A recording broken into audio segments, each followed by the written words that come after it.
Welcome to History with Herodotus, where the past comes alive through the lens of scientific inquiry and poetic expression. Today, we embark on a fascinating journey to explore one of the most pivotal battles of ancient times, the Battle of Octodurus, which took place in 57-56 BC. This epic clash, fought in the heart of the Alps, would forever change the course of Roman expansion and leave an indelible mark on the annals of history.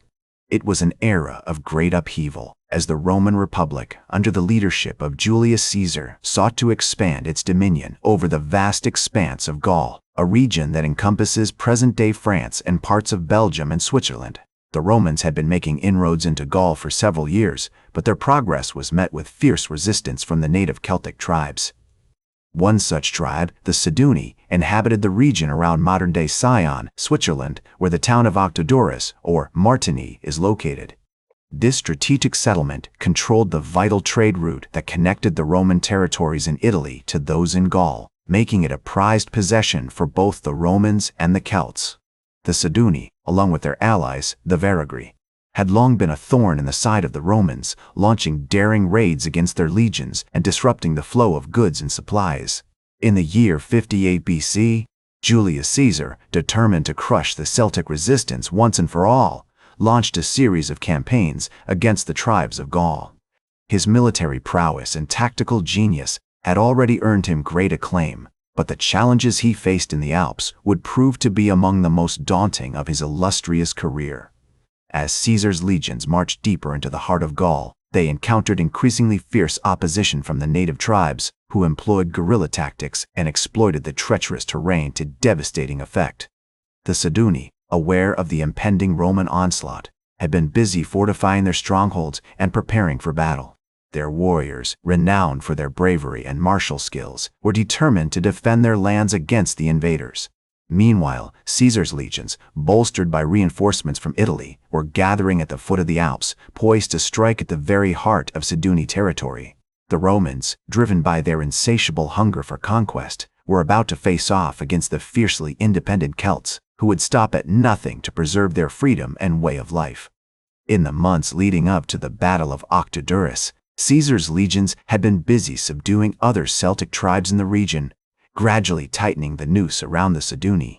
The Romans had already secured key victories against the Helvetii and the Tigerini, two powerful tribes that had long been allied with the Seduni. These victories had not only weakened the Seduni's position, but also provided Caesar with valuable intelligence about the lay of the land and the tactics employed by his enemies. As the Roman legions closed in on Octodurus, the Seduni and their allies were busy preparing for the impending battle. They had chosen a strategic location, surrounded by towering mountains and treacherous ravines, where they could exploit the terrain to their advantage. The Celts were masters of ambush and guerrilla warfare, and they knew that the Romans, with their heavy armor and rigid formations, would be vulnerable in the narrow valleys and steep slopes of the Alps. As the Roman legions closed in on Octodurus, the Seduni and their allies were busy preparing for the impending battle. They had chosen a strategic location, surrounded by towering mountains and treacherous ravines, where they could exploit the terrain to their advantage.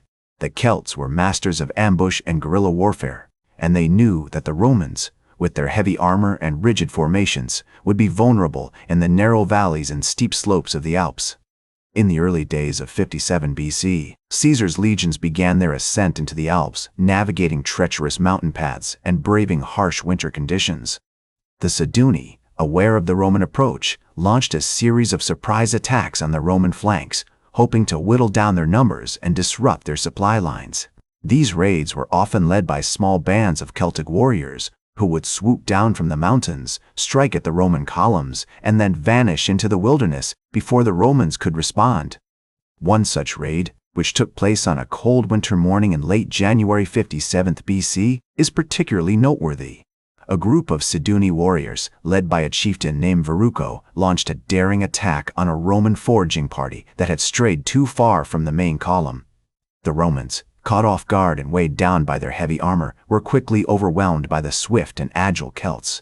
Veruco himself is said to have slain several Roman soldiers with his long sword before disappearing into the mountains as suddenly as he had appeared. As the Roman legions continued their advance, they encountered increasingly stiff resistance from the Seduni and their allies. The Celts had fortified their strongholds with wooden palisades and earthen ramparts, which the Romans were forced to breach through intense bombardments of catapults and ballistae. The siege engines, however, proved less effective in the mountainous terrain, where the Celts could easily target the Roman artillery crews from hidden positions. Despite these challenges, Caesar's legions pressed on, driven by their commander's unwavering determination to conquer Gaul. In early February 57 BC, the Romans launched a major assault on the Seduni stronghold of Octodurus, which was situated in a narrow valley surrounded by steep cliffs and towering mountains. The battle that ensued was fierce and intense, with both sides suffering heavy casualties. The Celts, fighting from behind their fortified walls, unleashed a hail of arrows and sling stones upon the Roman attackers, who were forced to advance through a deadly gauntlet of missile fire. The Romans, however, persevered, using their testudo formation to shield themselves from the Celtic projectiles as they slowly but inexorably pushed forward.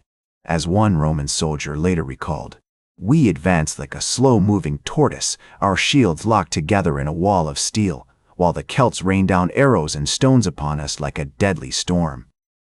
As the battle raged on, the Romans began to gain ground, gradually pushing the Celts back from their fortified positions. The Seduni warriors, however, refused to yield, fighting with a ferocity that bordered on desperation.